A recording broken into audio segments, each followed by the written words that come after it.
Saya senang hari ini ada di sini. Saudara, di awal tahun ini ya kita tentunya saudara ya Tuhan sedang arahkan apa yang kita mesti siapkan diri kita saudara ya memasuki tahun yang baru ini. Ya, saya percaya saudara kalau kita melihat tanda-tanda zaman apa yang terjadi. Ya, bayangkan saudara, di akhir tahun ini memasuki tahun 2025 ini, ya waktu saya nonton TV saudara, ya saya lihat ya ada begitu banyak tanda-tanda yang Tuhan nyatakan bahwa tahun ini saudara adalah tahun yang tidak mudah. Ya, kita lihat saudara diawali dengan apa yang terjadi di California itu sangat mengerikan saudara. Ya, dan kalau saudara tahu apa yang terjadi ini menjadi tanda buat kita saudara. Ya, bahwa Tuhan sedang lakukan sesuatu di dunia ini. Dan kita tahu saudara tentu ya Tuhan punya rencana yang sempurna. Ya, beda dengan apa yang kita pikirkan. Ya, Tuhan sedang memurnikan gerejanya. Saya percaya itu saudara. Ya, Tuhan sedang memurnikan gerejanya.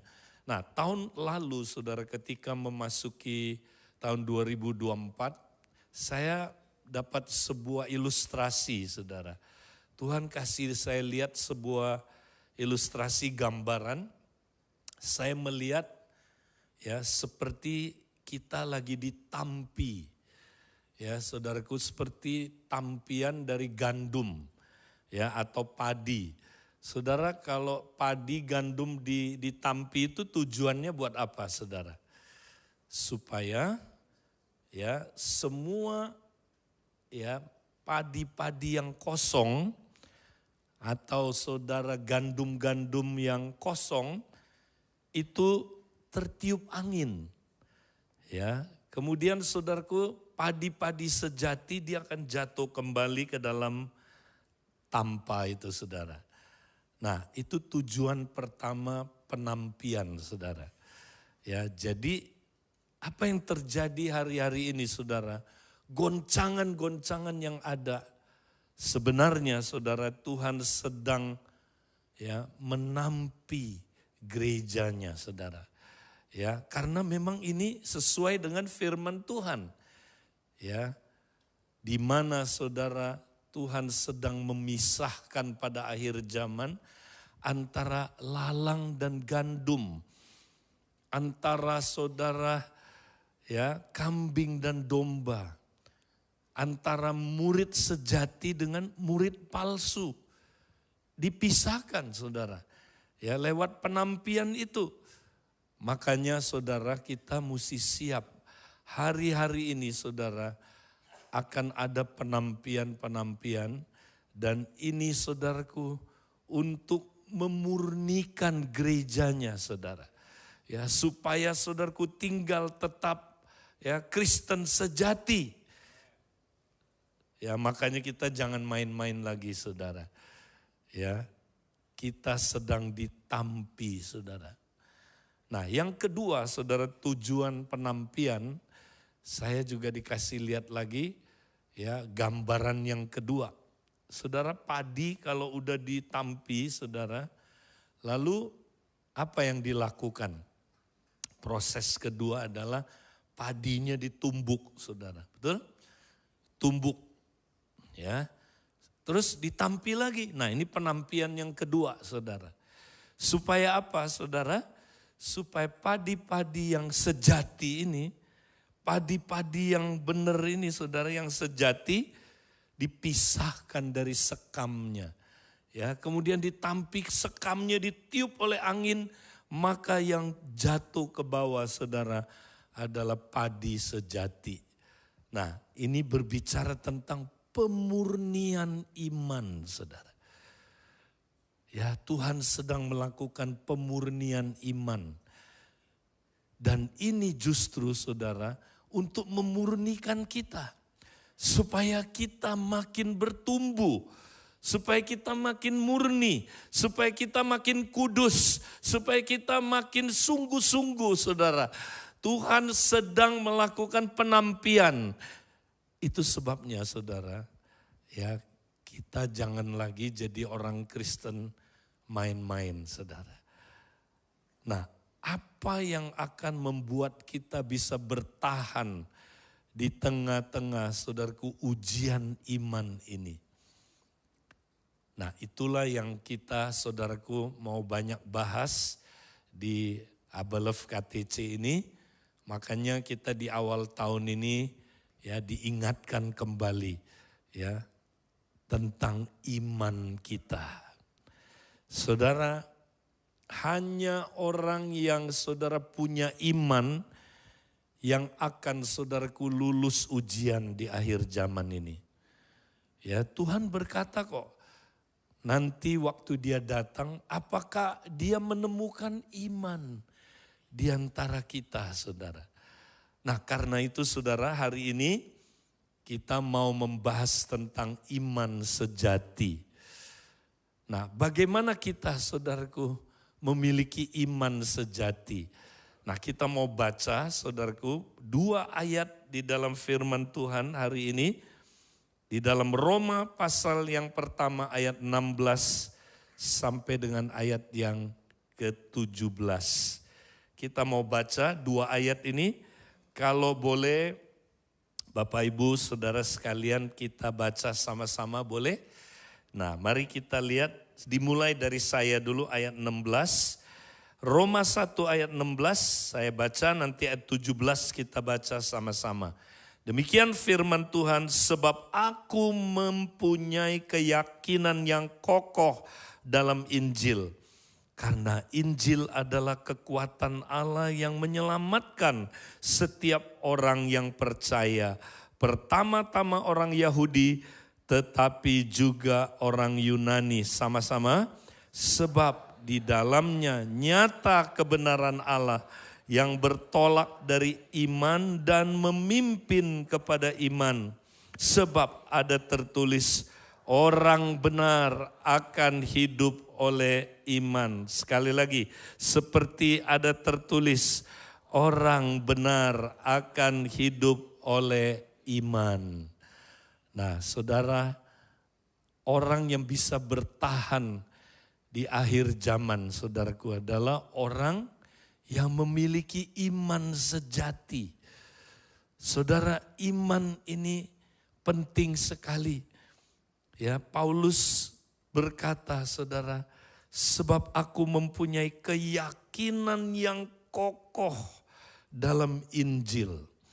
Ya, di dalam bahasa Yunaninya dia bilang begini, sebab aku tidak malu. Ya, tidak malu terhadap Injil. Ya, kenapa dia tidak malu, saudara? Ya, karena saudaraku dia tahu, saudara, Injil itu adalah kekuatan dari Allah. Kekuatan Allah yang menyelamatkan setiap orang yang percaya. Saudara, Paulus, saudaraku, ya sungguh-sungguh tidak malu akan Injil karena dia tahu Injil itu punya kekuatan yang luar biasa, saudara. Kekuatan apa, saudaraku? Kekuatan yang menyelamatkan kita.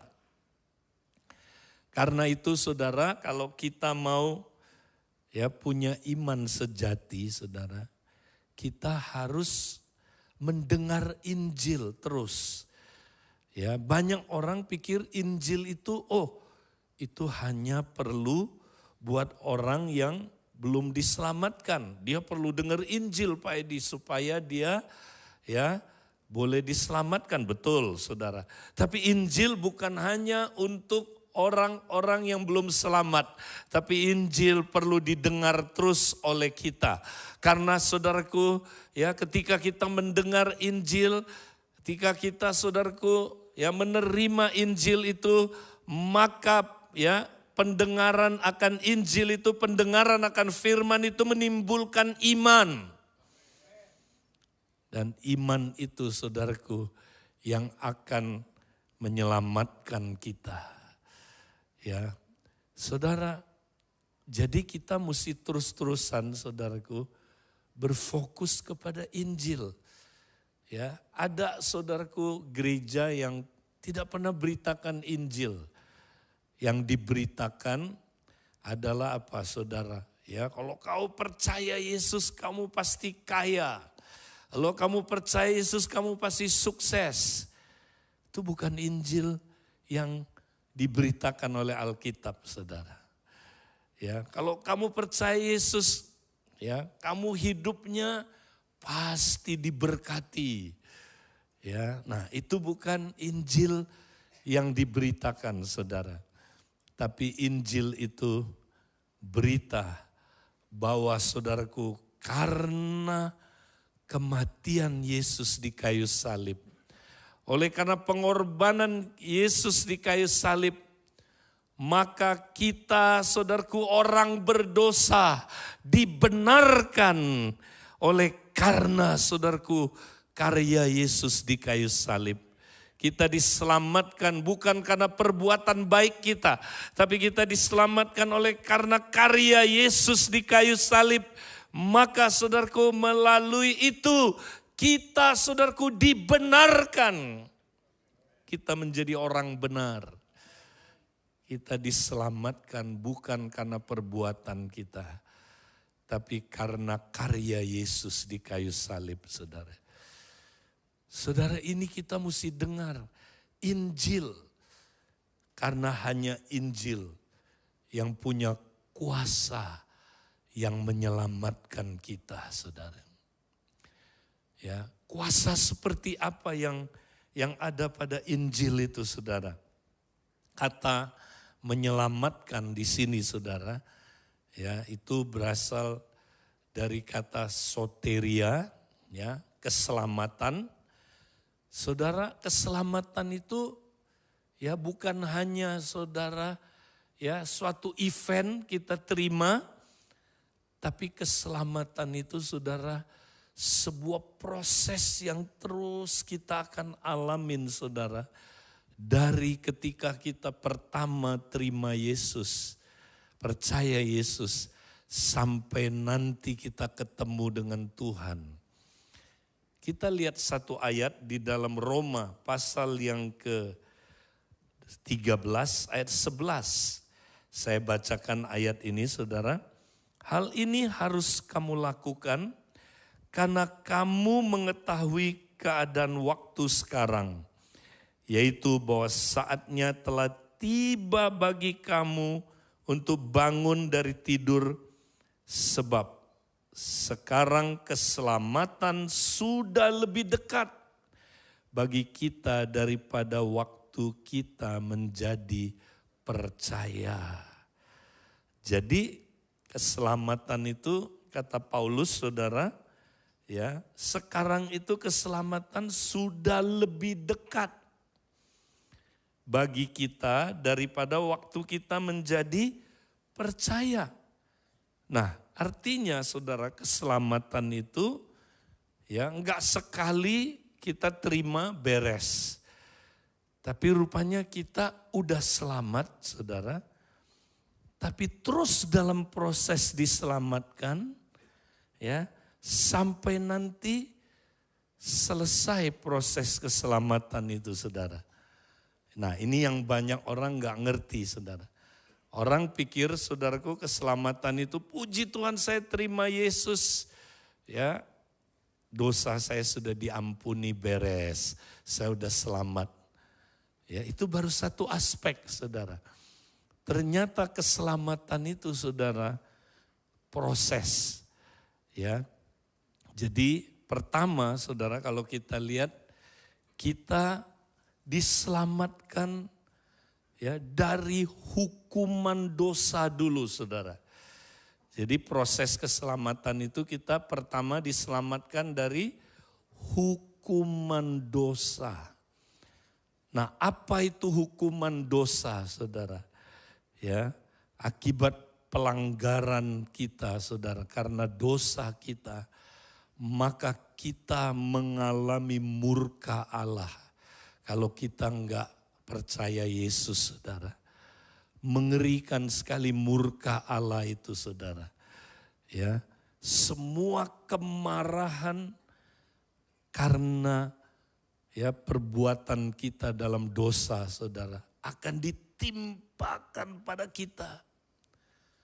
Tapi saudara, Tuhan Yesus, Dia rela menerima murka Allah itu, saudara. Itulah sebabnya, saudara, pada waktu Dia ada di Taman Getsemani itu, saudara, ya, Tuhan Yesus mengalami ketakutan yang amat sangat, saudara. Ya, sampai membuat Dia, saudara, keringatnya menetes seperti darah. Ya, bahkan para ahli ada yang bilang sebenarnya darahnya menetes keluar. Saudaraku, bercampur dengan keringatnya. Nah, kenapa Dia begitu takut, saudara? Saudara, hal yang paling Tuhan Yesus takuti, saudara, adalah ketika murka dari Bapaknya harus menimpa Dia, saudara. Itu yang paling mengerikan, saudara. Bayangkan Bapaknya begitu mengasihi Dia, ya, Bapaknya begitu dekat sama Dia, ya, tapi waktu Dia memikul dosa kita, saudara, Dia mesti terima murka yang sangat mengerikan itu, saudara. Itulah yang membuat Dia, saudaraku, ya, ketakutan di Taman Getsemani itu. Dia sampai berdoa begini, saudara, dengan keringat yang berdarah. Bapa, jikalau boleh, lalukanlah cawan ini dari aku, Bapa. Lalukanlah Tuhan, tapi kehendak-Mu yang jadi, bukan kehendak-Ku. Saudara, kenapa Dia begitu ketakutan, saudara? Karena Dia harus memikul murka Allah, hukuman yang mestinya kita yang tanggung. Tapi saudaraku, Dia menanggungnya untuk kita. Saudara, itulah hal pertama yang terjadi dalam keselamatan. Ketika saudara percaya korban Yesus di kayu salib, maka saudara diselamatkan dari murka Allah. Diselamatkan dari hukuman dosa. Nah, ini terjadinya sekali aja, saudara. Sekali untuk selama-lamanya. Ketika kita percaya, saudara, kita langsung merdeka, lepas, diselamatkan dari murka Allah. Kita tidak akan pernah lagi kena hukuman. Makanya ayatnya bilang, tidak ada lagi penghukuman bagi orang yang ada di dalam Kristus Yesus. Ada yang bilang amin, saudara. Itu yang pertama, saudara. Nah, itulah proses keselamatan, saudara. Kita sudah dimerdekakan, sudah diselamatkan dari hukuman dosa. Tapi belum selesai, saudara. Nah, yang kedua di sini dikatakan, setelah itu kita diselamatkan terus-menerus. Sekali lagi, diselamatkan terus-menerus dari hukum dosa. The power of sin, saudara. Ya, atau the law of sin. Nah, saudara, walaupun kita udah bebas dari hukuman dosa, tapi kita masih perlu tiap hari dibebaskan, dimerdekakan, diselamatkan dari hukum dosa, the power of sin. Ya, atau the law of sin.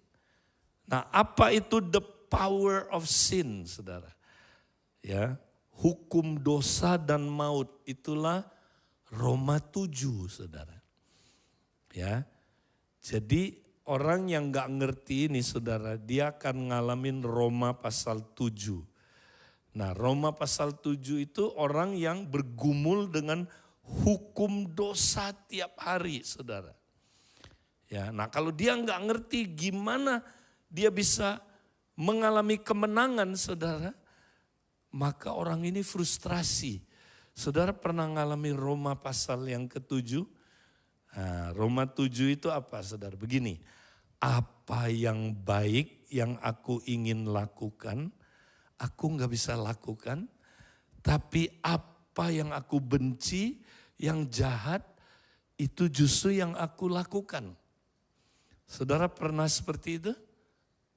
Di sini ada nggak seperti itu, saudara?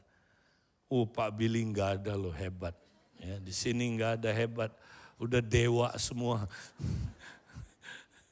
Ya pastilah, ya kita pernah ngalamin itu, saudara. Apa yang baik yang kita ingin lakukan, kita nggak bisa lakukan, saudara. Ya, justru apa yang kita benci, yang jahat, yang kita nggak suka, itu yang kita lakukan. Karena Paulus bilang dalam diri kita, dalam tubuh kita ada sebuah hukum dosa. Nah, ini dia, the power of sin, yang terus tarik kita berbuat dosa terus, saudara.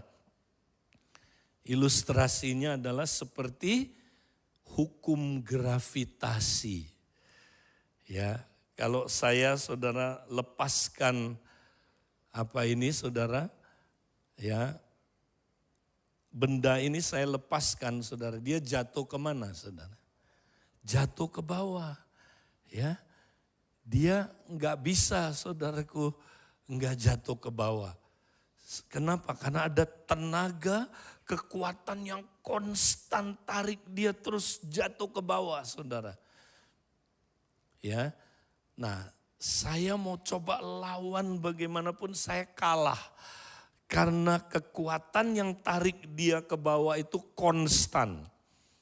Bekerja konstan di mana aja, kapan aja, terhadap benda apa aja, asal dia mempunyai berat, dia akan jatuh ke bawah. Ya, makanya itu yang disebut hukum gravitasi, dia bekerja konstan. Nah, sama, saudara.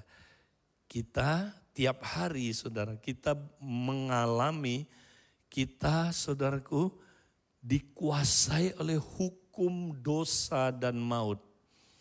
Jadi saudara bangun pagi nih, ya, selama tubuh saudara belum tubuh kebangkitan, ya, tubuh saudara ini dikuasai oleh hukum dosa dan maut itu, saudara. Sehingga hari itu saudara nggak punya kuasa mengalahkannya, saudara. Ya, kalau saudara nggak ngerti ini, ya, nggak ngerti hidup dalam iman, ya, seperti yang nanti saya akan sharing ini, saudara. Ya, kita nggak pengen berbuat dosa, saudara. Kita tahu itu salah. Ya, pernah nggak, saudara, contohnya gini, ya. Wah, saudara pagi-pagi bangun pagi udah bilang, nanti aku mau ketemu istri. Wah, saya mau ngomongnya enak sama istri. Ya, kata-katanya membangun dia. Ya, kata-katanya menguatkan dia. Itu yang baik yang kita ingin lakukan. Tapi begitu ketemu dia, udah ketawa dulu kan.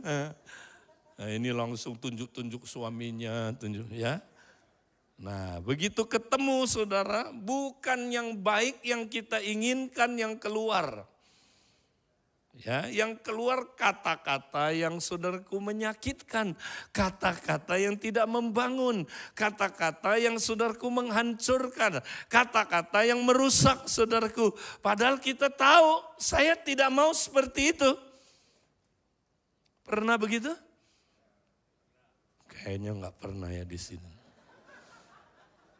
Banyaknya di industri yang begitu, di sini mah jarang, Pak. Jarang ngaku kali ya. Ah itu dia saudara. Itu kuasa dosa, the power of sin saudara. Ya, jadi kita nggak mau, tapi kita melakukan apa yang kita nggak mau itu. Masih ingat ya, Yongki pernah bersaksi, dia nggak mau marah saudara. Nggak mau, tidak marah, tidaklah marah, tidak marah, tidak marah. Begitu ketemu istrinya, tidak marah, tidaklah marah. Ketemu khususnya lagi makan bakmi. Nah ini makin dalam lagi nih saudara. Ya, jadi saudara itu kuasa dosa. Itu the power of sin. Ya, apalagi saudara tahu kalau melihat pornografi itu dosa. Ya, kalau ngelihat pornografi terus kita terikat, ya kita saudaraku ya membayangkan ya lewat pornografi itu melakukan saudaraku hal-hal yang tidak kudus, najis, itu dosa enggak? Siapa yang bilang pria itu dosa, angkat tangannya. Wih, yang gak angkat tangan ini ya. Dosa, betul? Nah, saudara nggak mau lihat pornografi. Saudara tahu itu nggak benar, ya. Tapi ada kuasa dosa. Ya, saudara bilang nggak mau. Ya, kuduslah kudus. Tapi saudara mendekati. Kudus. Saudara pencet, ya Tuhan. Ya ampun. Pencet lagi, ya habis kan gitu kan saudara. Nah ini ketawa bagus. Yang nggak ketawa itu dia lebih serius biasanya itu. Nah itu kuasa dosa saudara. Kayak itu gravitasi yang tarik kita terus ke bawah. Ya. Dan dia bekerjanya konstan. Tahu konstan saudara? 24 jam nggak pernah berhenti. Saudara bangun pagi, ya hukum dosa udah ada di situ saudara. Nanti siang hukum dosa tetap bekerja. Ya, malam hukum dosa bekerja. Dia nggak pernah berhenti saudara. Dia konstan. Ya kayak gravitasi, tarik kita konstan jatuh terus saudara. Ya, kalau di jam 12 siang saudara jatuhin barang, saudara lepas barang, jatuh enggak? Jatuh. Tengah malam? Jatuh. Enggak mentang-mentang tengah malam ada pengumuman. Gravitasi lagi istirahat. Ya, enggak jatuh loh karena gravitasi lagi istirahat. Enggak ada itu. Ya, kalau di Jakarta saudara lepasin barang jatuh. Di Solo jatuh, nggak mentang-mentang Solo jatuhnya pelan. Loh kok pelan? Ada pengumuman Solo bung. Ya kan nggak gitu saudara. Itu namanya hukum, the law of gravity. Ya saudaraku, hukum itu berlaku umum, saudaraku, konstan dimanapun, ya kapanpun benda apapun akan ditarik ke bawah. Makanya saudaraku itulah hukum namanya. Ya, jadi dimanapun saudara engkau akan ditarik oleh dosa. Kapanpun engkau akan ditarik oleh dosa. Siapapun dirimu, mau Kristen lahir baru, Kristen tidak lahir baru, akan saudaraku ditarik ke bawah. Selama kita masih punya tubuh yang disebut ya tubuh yang belum sempurna ini saudara. Nah ini kita perang lawan hukum ini saudara. The law of sin and death. Nah gimana cara mengalahkannya saudara? Nah, saya kasih ilustrasi ya. Saya pernah kayaknya kasih ilustrasi ini. Kalau saya tiup balon saudara. Pakai udara biasa saya, ya balon ini udah mengembang, saya lepas balonnya kemana saudara? Jatuh, betul? Kenapa? Nah, kembali yang tadi, dia ditarik oleh hukum gravitasi. Nah, sekarang cara mengalahkan hukum gravitasi, jangan ya dilawan dengan kekuatan manusia. Yang konstan gak bisa dilawan dengan yang tidak konstan. Kita tidak konstan. Ya, kalau saya tahan balon itu terus pakai tangan saya, lama-lama saya kecapean, saudaraku, pasti saya nyerah. Ketika saya nyerah dia jatuh. Nah, yang konstan harus dilawan dengan yang konstan. Ada usul gimana melawan hukum gravitasi ini supaya balon ini jangan jatuh? Nah, gampang saudara. Kita buang gasnya Edileo tadi itu. Psst, buang. Lalu ganti dengan gas helium, saudaraku. Diisi dengan gas helium. Wow, balon ini saudara, sekarang beda. Ada yang bilang amin? Saya mau tanya dia kemana kalau dilepas? Naik dia saudara. Loh, hukum gravitasinya masih ada nggak? Masih. Ya. Tapi dia dilawan oleh hukum yang lebih kuat dari dia saudara. Gaya ke atas yang lebih kuat daripada gaya ke bawah. Maka balon ini naik saudara. Ya, balon ini naik. Nah, sama saudara. Kalau saudara mau melawan hukum dosa dan maut, jangan lawan dengan kekuatan diri saudara. Ganti isi. Ya, mesti diganti dengan ya saudaraku napas dari Allah. Ya, kita mesti penuh Roh Kudus saudaraku. Waktu kita penuh Roh Kudus saudaraku, maka ada hukum lain yang melawan hukum dosa dan maut ini saudara. Dan gak pakai kekuatan kita, nanti kita heran kita bisa mengalahkan perbuatan-perbuatan daging saudara. Saudara, itulah proses keselamatan yang Tuhan mau lakukan tiap hari terhadap kita saudara. Ya. Sekali lagi, kita sudah diselamatkan dari hukuman dosa. Tapi kita sedang diselamatkan terus-menerus dari hukum dosa. Dari saudaraku? Ya, kuasa dosa. Nah, nanti satu hari kelak saudara. Kalau kita setia dan orang benar akan setia hidup oleh iman, satu saat saudara kita akan diselamatkan dari hadirat dosa. Ya, sekarang kita belum bisa lepas dari hadirat dosa saudara. Selama ada tubuh ini masih mungkin jatuh dalam dosa saudaraku. Tapi nanti kalau kita terus ikut Tuhan sampai dia datang saudaraku, ya kita dapat tubuh kebangkitan.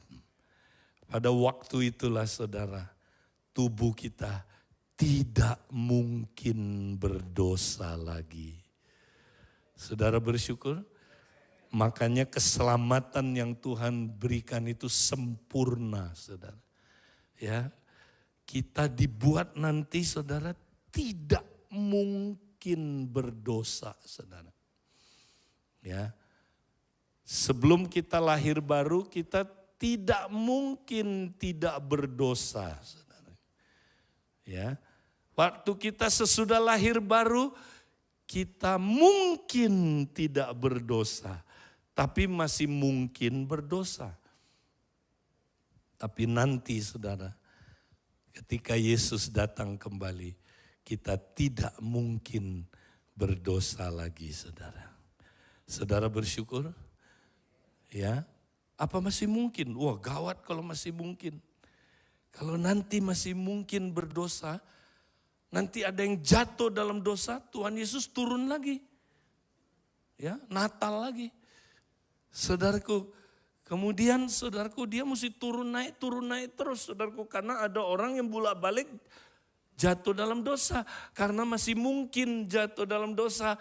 Nah, keselamatan yang Tuhan berikan nanti begitu sempurna sehingga kita mencapai titik tidak mungkin berbuat dosa. Saudara bersyukur? Makanya saudaraku mari ya, orang benar itu hidup oleh karena imannya, saudara. Mari kita terus bergerak dari iman kepada iman, saudara. Tiap hari ya kita mesti hidup karena iman. Ya, bahwa oleh karena karya Yesus di kayu salib, ya, saya diselamatkan oleh Tuhan. Saya sudah diselamatkan dan saya sedang diselamatkan dan saya akan diselamatkan sampai sempurna keselamatan itu, saudara.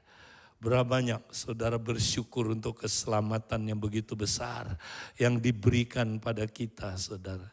Mari saya mau undang kita hari ini, saudaraku, memulai tahun ini ya dengan kita membuat komitmen, Tuhan, kami mau hidup dalam iman, Tuhan. Karena kami orang benar, hidup karena iman. Berapa banyak saudara yang hari ini berkata, Pak Edi, saya mau menjadi orang benar yang hidup karena iman. Kalau di tahun-tahun sebelumnya, saya sering mengalami kekalahan. Saya sering mengalami kejatuhan dan akhirnya saya babak belur dan hancur.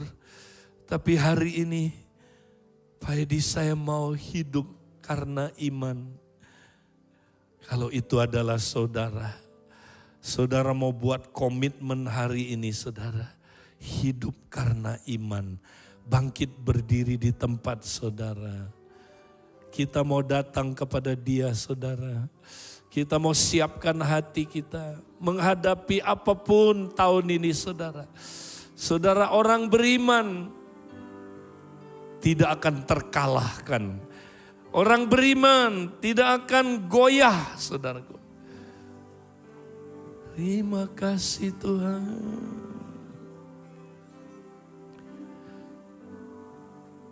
Kami mau datang hari ini, Tuhan. Kami mau katakan, Tuhan, kami orang beriman, Tuhan. Mari kita katakan, saudaraku, sama-sama kita mau datang kepada Dia sebagai orang beriman. Kita mau terus bertumbuh bersama di dalam iman kita.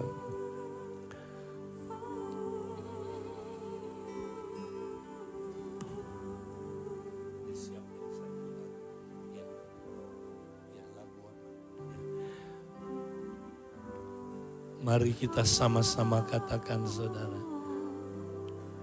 Kalau ku hidup bagimu, hatiku tetap menyembahmu. Dunia tak bisa menjauhkanku dari kasih-Mu. Yes. Selama ku hidup bagimu, mataku tetap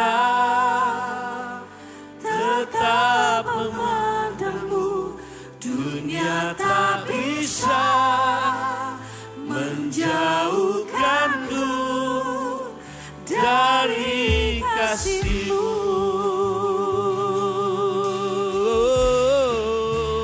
Kalau ku hidup bagimu, hatiku tetap menyembahmu. Dunia tak bisa menjauhkanku dari kasih-Mu. Selama ku hidup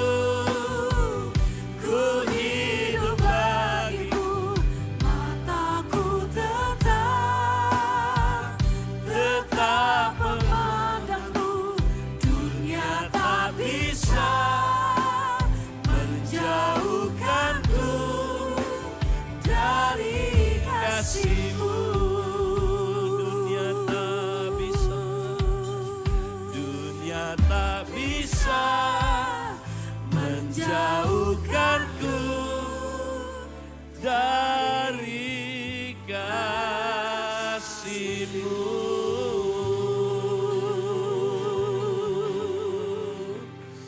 Haleluya. Tuhan, kami mau siapkan diri kami Tuhan. Memasuki tahun 2025 ini Tuhan. Kami mau jadi orang benar yang hidup karena iman. Tuhan, kami mau terus bergantung kepada Engkau. Kami tidak mau bergantung kepada kebenaran kami sendiri, tapi bergantung kepada kebenaran Engkau Tuhan. Terima kasih Tuhan. Saudara, saya mau ajak kita ya, coba 2-3 orang kita saling berdoa. Supaya saudaraku, kita saling mendoakan supaya kita memasuki tahun ini saudara. Ya, kita boleh siap menghadapi tantangan apapun, pencobaan apapun, kesulitan apapun. Ya, kita saling mendoakan saudaraku. Mari kita saling ambil waktu beberapa menit ini. Tuhan, Engkau lihat kami Tuhan. Kami tidak dapat sendirian Tuhan. Kami perlu saudara kami Tuhan. Kami perlu punya komunitas saudara-saudara yang hidup dalam iman. Kami mau bertumbuh bersama dalam iman Tuhan. Dalam nama Yesus, biarlah kami melewati tahun ini Tuhan. Bersama dengan saudara-saudara kami. Bersama dengan Engkau Tuhan. Kami tidak akan pernah mengalami kekalahan. Karena kami lebih dari pemenang Tuhan. Terima kasih Tuhan. Kami doakan saudara-saudara kami. Tuhan, biarlah tahun ini Tuhan. Kami akan jadi orang-orang benar. Yang terus bertumbuh semakin berbuah, semakin Tuhan sesuai dengan kehendak-Mu. Terima kasih Tuhan, terima kasih Tuhan. Kami serahkan Tuhan semuanya ke dalam tangan-Mu Tuhan. Terima kasih Tuhan. Tuhan, kami percaya Tuhan. Kami Tuhan sudah Engkau pilih Tuhan, sudah Engkau panggil Tuhan. Tuhan, Engkau tentukan kami untuk menjadi serupa dengan gambaran anak-Mu Tuhan. Terima kasih Tuhan untuk firman-Mu Tuhan. Kurabaka shandarala bakata kiarala baka sandarala. Mari kita semua penuh dengan Roh Kudus saudaraku. Kita biarkan Roh Kudus menjamah kita, memenuhi kita. Supaya kita dapat mengalahkan hukum dosa dan maut yang menguasai kita tiap hari. Tuhan, dalam nama Yesus kami mau penuh Roh Kudus Tuhan. Kami mau Tuhan hidup di bawah pimpinan Roh Kudus. Tiap hari Tuhan kami dipimpin oleh Roh Kudus. Di dalam nama Yesus Tuhan kami doakan Tuhan. Biarlah pengurapan-Mu menyertai kami Tuhan. Kirala baka shandara labaka takiara labaka sandar. Uria rabakata karabaka sanda rabakata kiara baka sanda. Terima kasih Tuhan. Engkau Allah yang luar biasa Tuhan. Tuhan, kami serahkan seluruh hidup kami ke dalam tangan-Mu Tuhan. Terima kasih Tuhan. Saudara, sebentar kalau kita akan kembali, ya kita mau juga diingatkan ya bagian dari penyembahan kita, persembahan yang kita udah siapkan. Mari saudaraku, kita mau berdoa supaya saudaraku kita yang sudah memberi dengan hati yang sungguh-sungguh tulus, Tuhan yang memberkati kita, Tuhan yang melipat gandakan apa yang kita tabur, kita menuai, bahkan menuai kebajikan di dalam kita menabur dalam kerajaan Allah. Tuhan, sebentar kalau kami Tuhan kembali, kami mau Tuhan diingatkan semua harta kami adalah milik-Mu Tuhan, milik kerajaan-Mu. Karena itu Tuhan kami kembalikan sebagian dari harta yang Kau percayakan ini untuk pekerjaan-Mu Tuhan, untuk Tuhan pelebaran kerajaan-Mu. Terima kasih Tuhan, berkati tangan-tangan yang sudah memberi Tuhan. Juga yang belum bisa memberi Tuhan, Engkau sendiri yang mencukupkan kami supaya kami juga Tuhan bisa menabur Tuhan di dalam kerajaan-Mu. Dan Kau berkata kami akan menuai kebajikan Tuhan, menuai di dalam Tuhan kami memberi. Terima kasih. Terima kasih di dalam nama Yesus kami serahkan semuanya. Mari saudara, kita sebentar akan tinggalkan tempat ini. Kita mau terima berkat dari Tuhan. Terimalah berkat dari Allah Bapa, cinta kasih dari Tuhan Yesus Kristus, persekutuan dalam Roh Kudus menyertai saudara dari sekarang sampai selama-lamanya. Semua yang terima berkat Tuhan katakan amin. Tuhan berkati, sampai ketemu minggu depan.